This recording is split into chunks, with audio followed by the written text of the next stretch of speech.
नमस्कार, हमारा नाम है समरीन और आपने देखना शुरू कर दिया है लाइव सिटीज।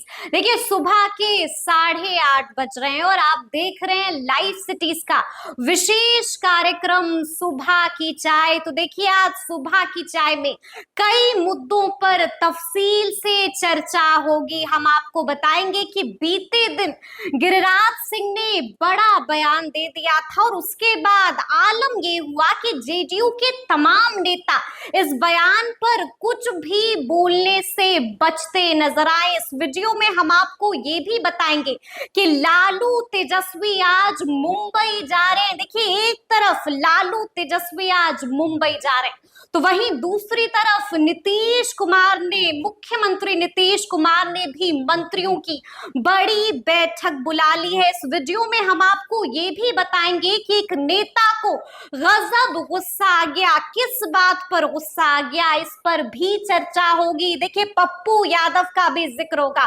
पप्पू यादव ने बता दिया है कि आखिर रुपौली की जनता ने किसको नकार दिया है। और अंत में हम बात करेंगे नीट मामले की। देखिए, नीट मामले में भी बड़ा मोड़ आ गया है। रॉकी की गिरफ्तारी हो गई है और अब रॉकी कई राज उगल रहा है। तो आइए फिर शुरू करते हैं। तो इस मुद्दे पर सीधी बातचीत करने के लिए हमारे साथ सीनियर जर्नलिस्ट रवि उपाध्याय जी हैं। सबसे पहले बहुत शुक्रिया बातचीत के लिए। आपको भी शुक्रिया जी। रवि जी, सबसे पहले तो हम आपसे जानना चाहेंगे कि बीते दिन गिरिराज सिंह ने बड़ा बयान दे दिया था और उसके बाद आलम जो हुआ है वो हम जान रहे हैं कि जेडीयू के तमाम नेता अब कुछ भी बोलने से बचते नजर आ रहे हैं। क्या कुछ हो गया था? देखिए, जनसंख्या नियंत्रण को लेकर के जो गिरिराज सिंह का बयान आया है उसी को लेकर के है तौबा मचा हुआ है जो आप बात कह रही हैं।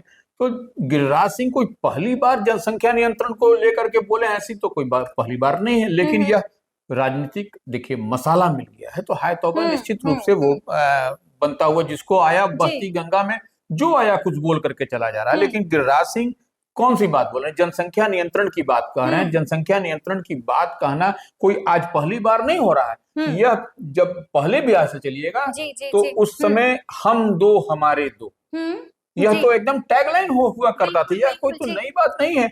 तो हम दो हमारे दो होना कौन सा खराब काम? जब देखिए परिवार छोटा होगा। लेकिन आगे गिरिराज सिंह ने तो ये भी कह दिया कि वोटिंग राइट छीन लेना चाहिए। रवि जी, नहीं, देखिए वोटिंग राइट छीनना नहीं छीनना यह तो एक अलग, उसके लिए अलग प्रक्रिया है। यह गिरिराज सिंह के कहने से या हमारे आपके कहने से नहीं होगा। ये हिंदुस्तान में यह लोकतंत्र है, यहाँ पर सबके लिए सब अलग अलग क्राइटेरिया, अलग अलग सब चीज फिक्स है। यह कोई भी कह देगा, कोई मंत्री हो संतरी हो कोई भी कहे, वो उससे नहीं चलता है। लेकिन हाँ, हम दो हमारे दो की बात है तो उसमें आप जब छोटा परिवार होगा तो बेहतर आप उसको पढ़ा सकिएगा, बेहतर उसका लालन पालन होगा। यह तो सिंपल सी बात है, इसमें कहीं कोई दिक्कत नहीं। हाँ, इसको लेकर के राजनीति नहीं होनी चाहिए।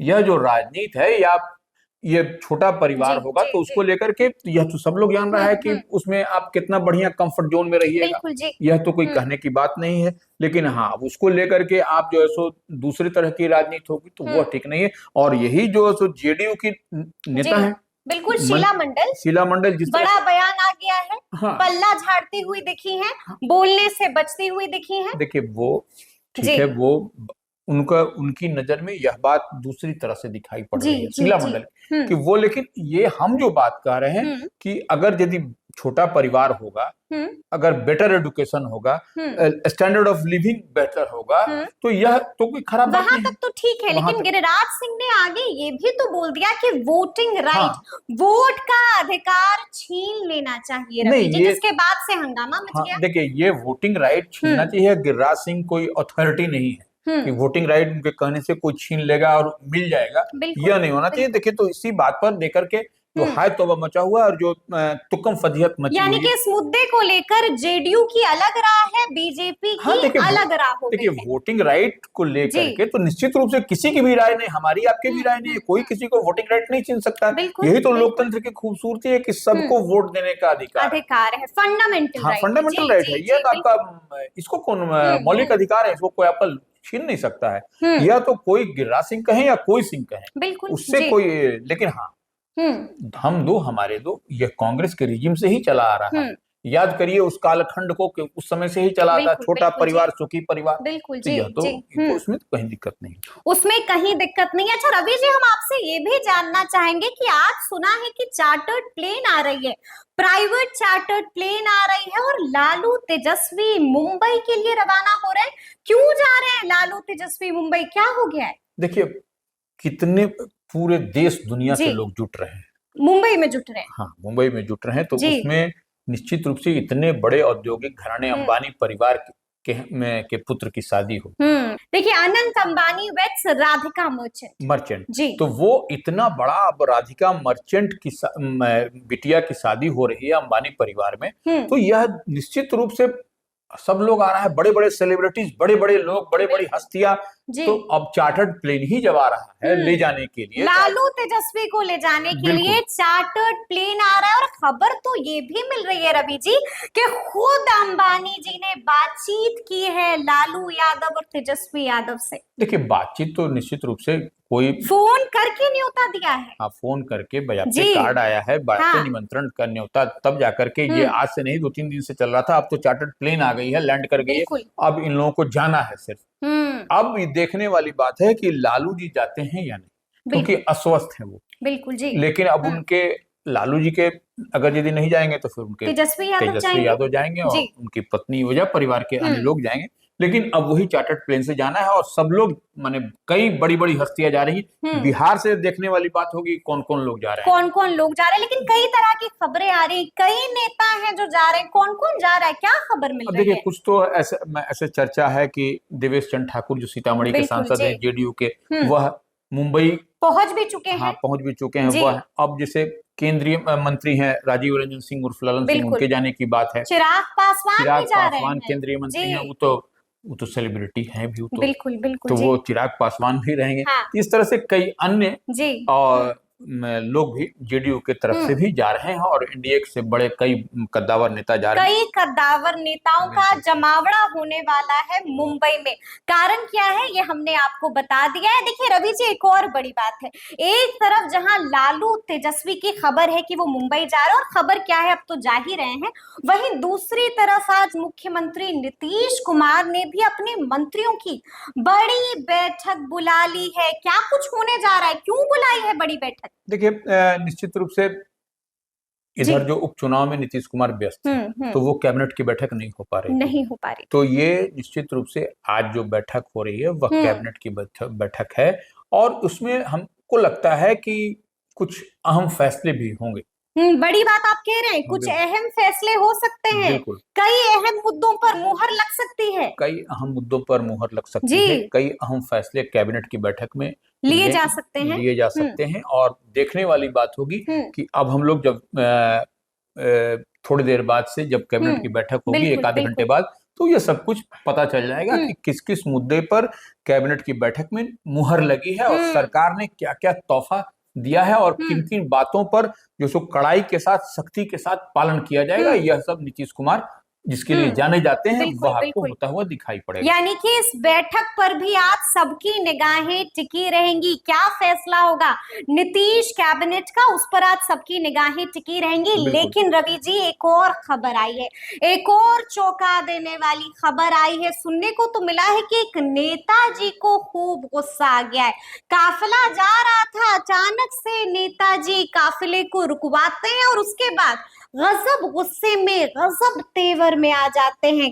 जेडीयू एमएलए हैं, कौन है वो, किनको इतना गुस्सा आ गया और किस बात पर गुस्सा आ गया कि काफिला ही रुकवा दिया बीच? देखिए वो निश्चित रूप से जेडीयू के एमएलए हैं, राजकुमार सिंह मटिहानी से जेडीयू के एमएलए हैं। उनका काफिला गुजर रहा था, मटिहानी थाना ही था, तो वहां पर कुछ लोग, ग्रामीण लोग वहां पर घेरे हुए थे और थाना के लोग थाना से कुछ ही कदम दूरी पर, तो वो उसी पर वो राजकुमार सिंह रुक गए और रुकने के बाद में उन्होंने वहां पर थाना प्रभारी से बातचीत किया और बोला कि एफआईआर क्यों नहीं लिया जा रहा है, एफआईआर क्यों नहीं ली जा रही है। तो वो जबकि वहां के लोग बता रहे थे कि पुलिसकर्मी बता रहे थे कि नहीं ये दूसरे थाना का मामला पड़ता है, जुडिक्शन। तो बोला किसी थाना का जुडिक्शन नहीं है, ये इसी थाना का, राजकुमार सिंह ने कहा। बिल्कुल जी। तो ये जल्दी तेवर में आ गए। काफी तेवर में नहीं तो नहीं तो यह जब उनका तेवर जब कड़ा हुआ, पुलिस को कह दिया कि बताइए ना, आप पर एफआईआर क्यों ना कर दे। हाँ बिल्कुल, तो ये देखिए नाराजगी वाली बात है जब ग्रामीण बोल रहे हैं, और ग्रामीणों की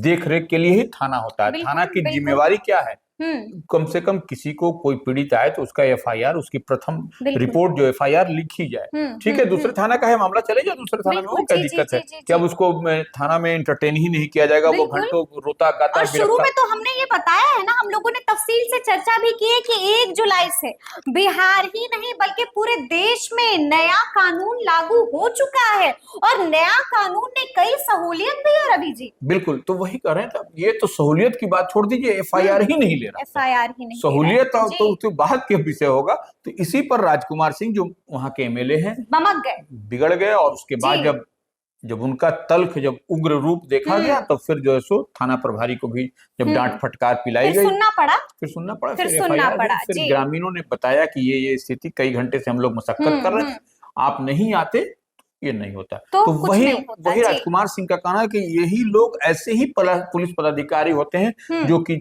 निगेटिव छवि जो है सो माने बनती है। तो ये ऐसा नहीं होना चाहिए। सरकार की छवि बनाइए आप लोगों को बेहतर करना पड़ेगा। यही डांट फटकार के बाद फिर वो रास्ते पर वहां से निकल जाते हैं। चलिए, तो ये बड़ी खबर आपको लाइव सिटीज ने बताई है। देखिए, अब हम चर्चा करेंगे रवि जी पप्पू यादव की। देखिए, पप्पू यादव पूर्णिया के हीरो, पूर्णिया के बेटे, उन्होंने बड़ी बात कह दी। रुपौली उपचुनाव हो चुका है और 13 तारीख को नतीजे आएंगे, लेकिन उससे पहले पप्पू यादव ने बड़ी भविष्यवाणी कर दी है, बता दिया है कि आखिर रुपौली की जनता ने किसको अपना लिया है और किसको नकार दिया है।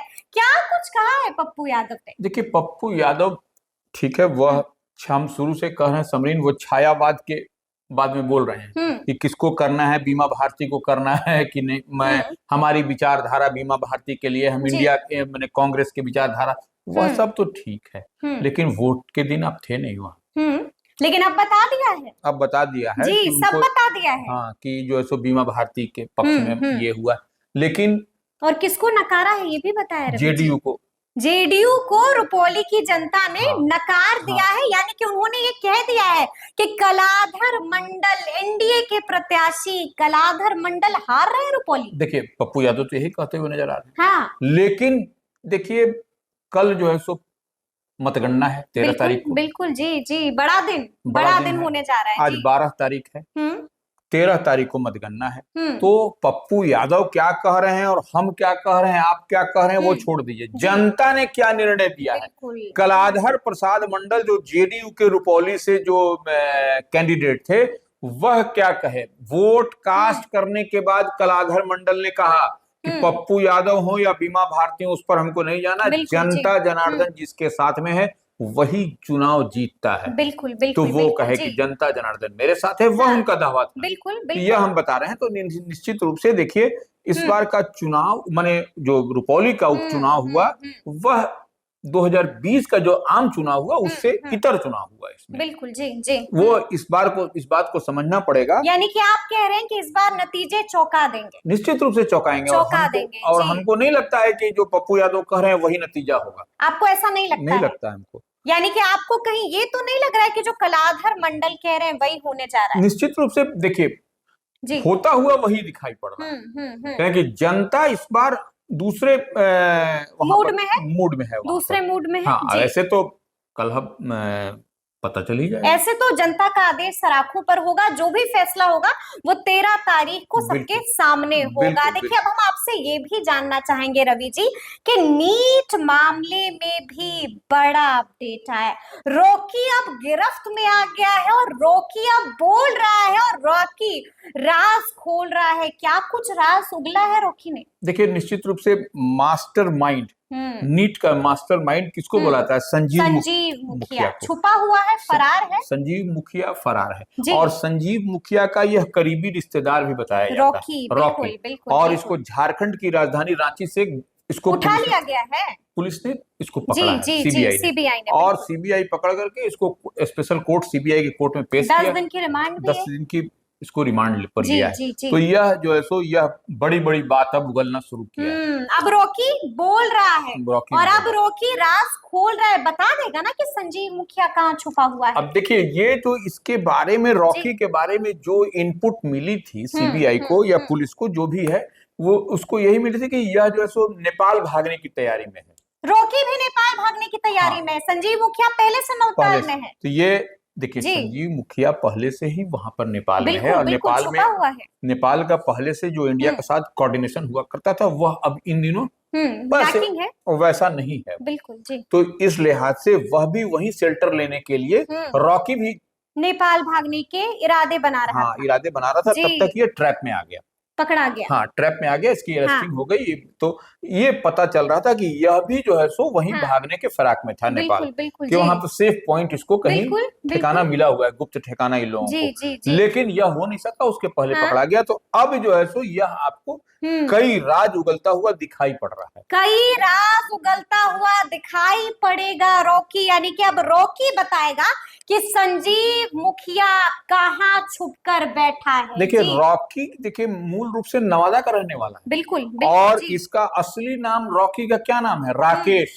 राकेश। राकेश नाम है।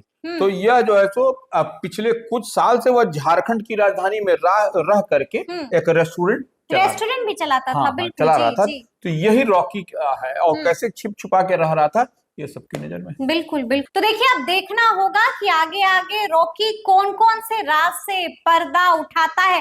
लेकिन अंत में रवि जी एक और बड़ा मुद्दा है जिस पर हम चर्चा करेंगे, और ये बात है बीते दिन आधी रात में बैठक हुई थी। आपको भी मालूम है कि शिक्षा विभाग ने शिक्षकों की ट्रांसफर पोस्टिंग के लिए कमेटी का गठन कर दिया है। कमेटी की बैठक पहले 3 बजे होने वाली थी, लेकिन बैठक टल गई थी, यानी कि आधी रात में बैठक खत्म हुई है। 6 बजे बैठक शुरू हुई थी, 8 बजे बैठक खत्म हुई है। क्या कुछ खबर मिली है, क्या कुछ हुआ है उस बैठक में? देखिए, एक चीज तो समरीन, जो जितनी बात हम समझ पा रहे हैं, जो के पाठक के जाने के बाद जी शिक्षा विभाग से एसीएस बिल्कुल कौन है? एस सिद्धार्थ हैं। तो एस सिद्धार्थ ने निश्चित रूप से कुछ जो ट्रांसफर पोस्टिंग को लेकर के जो चलो उसको बहुत फ्लेक्सिबल किया है। जो फ्लेक्सिबिलिटी आनी चाहिए, नहीं होगा तो ये जो शिक्षा विभाग में आपको 100% जो आप उसका आप देना चाहते हैं, क्वालिटी एजुकेशन की जो बात होती है, तो आपका जब मन मिजाज, यानी कि फ्लेक्सिबल करने की कोशिश कर रहे हैं, कमिटी भी अब बना दी। वही कर रहे हैं, वही कमिटी बनाई है, और उसी कमिटी के तहत उसी में डिसाइड होगा कि कैसे क्या करना है, किसको नियरेस्ट पॉइंट पर कहाँ रखना है। ये सबसे बड़ा, किसका तबादला करना है, किसका नहीं करना है। बिल्कुल। और नहीं, वो कहाँ पर, जैसे आप कंफर्ट जोन में कैसे रहिएगा, बिल्कुल जी, तभी आपको आप 100% अपने दे पाइएगा, क्वालिटी एजुकेशन आप दे पाइएगा। तो जब तक आप फ्लेक्सिबल नहीं होइएगा, नहीं फ्लेक्सिबिलिटी नहीं आएगी, तो नहीं होगा। तो इसीलिए ट्रांसफर पोस्टिंग के लिए शिक्षकों के वही, उसके लिए रात भर जो है सो मंथन दिन भर बने चलता रहा शिक्षा विभाग। जी जी जी, मंथन चलता रहा है, सुझावों पर विचार भी हुआ है। तमाम शिक्षक संगठनों ने जो भी सुझाव भेजा था उस पर विचार भी हुआ है। तो अब देखना होगा कि आगे क्या कुछ होता है। तो देखिए, तफसील से हम लोगों ने चर्चा की है, आपको बताया है कि अहम मुद्दे आज के दिन क्या कुछ रहने वाले हैं, किन किन मुद्दों पर आपको भी ध्यान देना है, नजरें गड़ानी है, क्या कुछ होगा उन मामलों में, अपडेट क्या कुछ होगा, ये भी आपको सबसे पहले लाइव सिटीज ही बताएगा। तो ऐसे तमाम अपडेट्स के लिए ऐसे ही हमारे साथ बने रहिएगा और देखते रहिएगा लाइव सिटीज। बहुत शुक्रिया।